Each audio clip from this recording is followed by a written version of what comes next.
Assalamualaikum warahmatullahi wabarakatuh. Waalaikumsalam. Hai guys, masih bersama RBM ya. Terserah mau mengartikannya apa RBM, kalau kami mengartikannya Rumah Belajar Milenial. Hari ini kita akan ngobrol-ngobrol seputar puasa bagi yang menjalankannya. Menjalankan puasa ya. Jadi ngejalanin. Nah, hari ini kita itu mau ngobrol-ngobrol ya, ngobrol-ngobrol tentang puasa masih kecil dan sudah hadir di tengah-tengah kita ini Ibu Suri, dia Trisno dari Dia Ngenalin Sendiri ya. Kita mau ngobrol-ngobrol. Beliau di saat ini sebagai penunggu rumah belajar. Penunggu rumah belajar identik dengan hantu ya. Tapi enggak, dia pengelola di rumah belajar dan masih banyak yang perlu digali, diobrolin, terutama tentang penderitaan ya saat berpuasa, godaan puasa dan lain-lain. Ya, selamat pagi. Udah siang ya. Selamat siang Bu Dia. Miss Dia ya panggilannya. Kita bermasker? Masker. Oh, masker. Protokol. Pasti protokol kesehatan. Gak apa-apa. Iya, apa kabarnya nih? Baik, alhamdulillah. Alhamdulillah ya. Jadi puasa-puasa gini pembelajaran masih jalan? Masih online. Online ya? Ya. Online. Baru selesai ujian atau gimana? Katanya informasi masih ujian atau gimana? Masih ujian, nanti paket A minggu depan. Paket A minggu depan. Ya, ngomong-ngomong tentang puasa nih. Jadi kan puasa waktu kecil, kalau saya itu dulu tipikalnya nggak kuat ya. Waktu kecil tuh kalau ngeliat makanan tuh gimana gitu. Jadi kadang-kadang siang itu godaan puasanya cukup besar. Akhirnya sampai zuhur nyambung lagi gitu. Waktu kecil ya. Pernah nggak sih ngalamin kayak gitu gitu? Kalau puasa itu, kalau masih kecil godaannya kalau ibu tuh bikin kue. Nah, bikin kue, adonannya adonan nastar. Aduh ya. Itu manis kan? Itu berarti sudah ada di penghujung puasa ya? Nah itu tuh biasanya tuh kalau misalnya bikin kue nastar itu maunya malam makannya. Kalau malam kan bisa diicip-icip. Cip-cip. Nah kalau bikinnya siang dicip-cip juga sih. Itu kelas berapa ya kira-kira ya? SD. SD. Udah belajar puasa SD ya? SD ya. Apa TK? Udah belajar? TK nggak tahu ya, lupa ya. Setengah hari gitu. Kayaknya sih udah deh. Jadi godaannya bikin kue ya? Iya, bikin kue dulu. Ini orang mah godaan puasa itu agak keren, stick gitu. Kayak nastar gitu. Terus apa lagi tuh biasanya? Yang bikin seru puasa waktu kecil itu apa? Apa ya, dulu masih kecil sih kalau puasa ya paling main ya, ngabisin waktu sore sama teman-teman, main sepeda atau nggak main Di lingkungan rumah ya? Ya, atau nampak belalang zaman dulu. Oh, zaman dulu masih banyak belalang. Masih banyak. Ya, ternyata beda ya. Berarti dia ini anak kota. Kalau saya di kampung lain. Di kampung itu dulu waktu saya kecil itu masih bikin obor ya, bikin obor, terus pawai obor sebelum puasa itu. Memasuki puasa itu ada namanya lodong. Kalau di sana tuh lodong tuh kayak apa ya, bambu yang digolongin, kemudian kalau bambunya besar itu pakai karbit tuh suaranya tuh besar, duar gitu kan. Itu zaman dulu, tapi sekarang kayaknya udah nggak ada juga kayak gitu. Udah susah, bambunya mahal kayaknya. Nah, ada nggak aktivitas-aktivitas yang di luar rutinitas puasa ya? Kalau rutinitas kan kayak terawih apa? Itu jangan-jangan di aktivitas terawihnya juga jahil juga nih. Paling kalau misalnya aktivitas sih, karena dulu madrasah kan sore ya ada buka bersama, ada harus keliling gitu ke rumah-rumah teman-teman kan gitu sama ustadznya. Terus ya udah paling dari situ pulang terus sholat tarawih bareng sama teman-teman juga.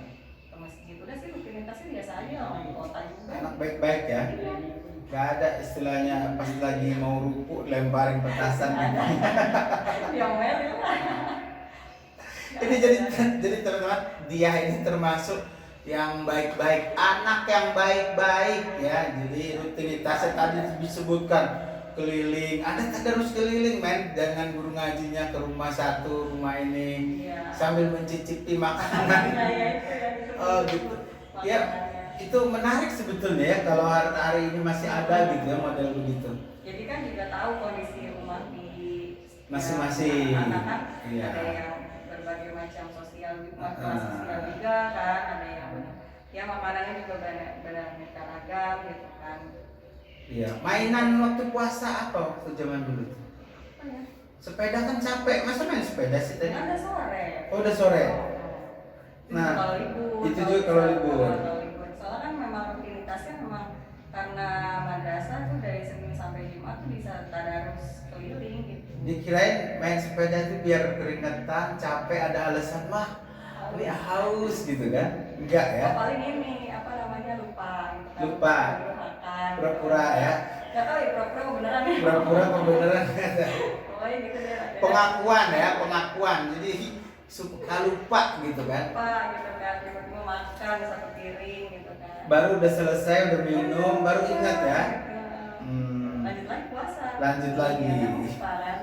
Kalau lupa itu dapat keringanan ya. Dan kalau selesai puasa Ramadan itu liburannya kemana kalau zaman dulu? Karena bapak itu yang paling tua, jadi saya nggak kemana-mana juga. Nggak kemana-mana, jadi malah yang lain datang ya. Datang ke sini ke rumah ini ya. Ya masa sih nggak liburan, kan Ancol deket. Liburan Jarang. paling ke mana ya, paling kalau misalnya memang ada acara pulang kampung ya pulang kampung. Ke Cilacap. mudik ya. Mudik, iya. Wah, sekarang kayaknya nggak boleh nih Nggak mudik-mudik boleh. nih. Itu juga dulu banget. Oh gitu. Terus aktivitas yang lain kayak baca-baca buku atau kayak gitu hobi nggak waktu zaman dulu? Baca komik ya. Oh, komik ya? Oh ternyata komik juga teman-teman. Apa komik yang dibaca apa? Yang paling senang? Topeng Kaca zaman dulu. Dulu tuh ini Sailor Moon. apa Candy ya. Candy ya. Ada dulu ya. Ada Candy. Berarti itu tahun 80-an ya? Yang raja. 90-an ya? Iya, 90-an. Oh, berarti gue yang tua. Ada Topeng Kaca, apalagi gue yang tua ya. Apa sih pesan nih buat anak-anak yang anak rumbel, yang masih kecil-kecil untuk di bulan puasa ini apa? Pesannya nikmatin aja puasa kalian, terus seperti apa namanya anggap aja seperti game gitu, jadi istilahnya siapa apa namanya bisa sampai akhir apa enggak gitu. Nanti kalau misalnya sampai akhir nanti kan dapat apa namanya nikmatnya itu pas berbuka itu gitu.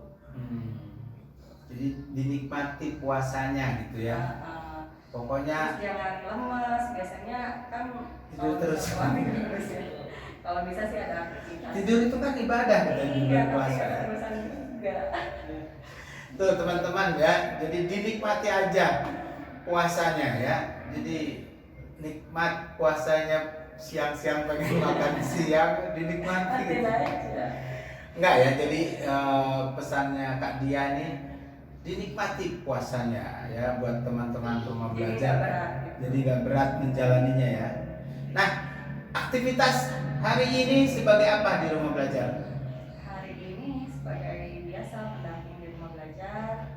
Aktivitasnya tadi juga ada murid yang daftar. Baru lagi ya? Baru lagi. Oke, kalau mau daftar kemana nih? Rumah belajarnya? Ada di sini.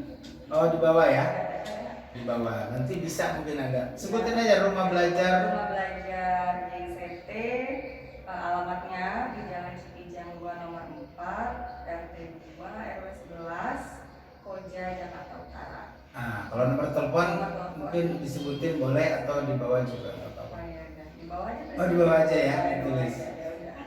Iya teman-teman, Kak Dia ini pengelola di rumah belajar. Jadi teman-teman yang pengen punya ijazah paket ya, Iya. paket A, B, dan C itu bisa langsung daftar ke rumah belajar yang ada di Cikijang. Dan kalau memang membutuhkan nomor telepon nanti dikasih nomor teleponnya di sini. Pesan buat teman-teman yang masih di jalan nih, apa untuk masuk ke rumah belajar? Apa keistimewaannya rumah belajarnya? Rumah belajar itu istimewanya di sini program untuk belajarnya itu tidak monoton ya. Jadi kalian bisa berkreasi juga di sini dan metodenya juga mandiri untuk sistem belajarnya. Dengan catatan coronanya udah pergi. Iya, coronanya udah pergi. Terus dari itu ada program-program juga kayak jambore, terus 17-an kita juga biasanya ada acara, kan juga biasanya ada acara kalau nggak corona ya. Iya, kalau nggak corona. Terus kalau untuk corona, pas selama corona sih kita masih aktif belajar dengan tutor-tutor yang ada lewat medianya WhatsApp. Terus untuk tugas-tugasnya juga untuk keterampilan juga masih ada, kan kita ada program keterampilan juga, ada menggambar manga, ada sablon juga, itu juga masih dilakukan ketika kelas online. Kelas online. Ya, jadi banyak aktivitas ya. Yang senang musik mungkin ada. Musik juga ada. Oke. Berapa orang sih pengurusnya sekarang, pengelolanya? Kurang lebih ada 6 orang. 6 orang ya yang pengelola. Ya, anak-anak tuh di situ potensinya bisa tersalurkan ya, yang mungkin.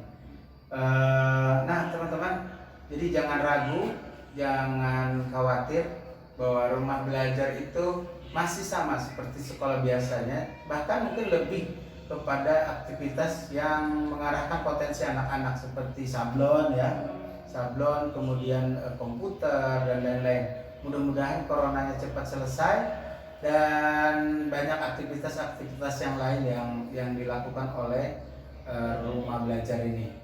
Dan salah satu pengelolanya adalah Ibu Dia. Nanti kalau kalian daftar ketemu nanti dengan Bu Dia. Ada lagi yang ingin disampaikan? Oke, cukup. Baik teman-teman, itu tadi obrolan santai kita di RBM ya, rumah belajar buat anak-anak milenial bersama Kadia. Semoga bermanfaat. Kalau lebih lanjut tentang rumah belajar, nanti ada sedikit foto-foto dan video tentang rumah belajar. Terima kasih Kadia untuk waktunya. Semoga rumah belajarnya terus maju, sukses ya.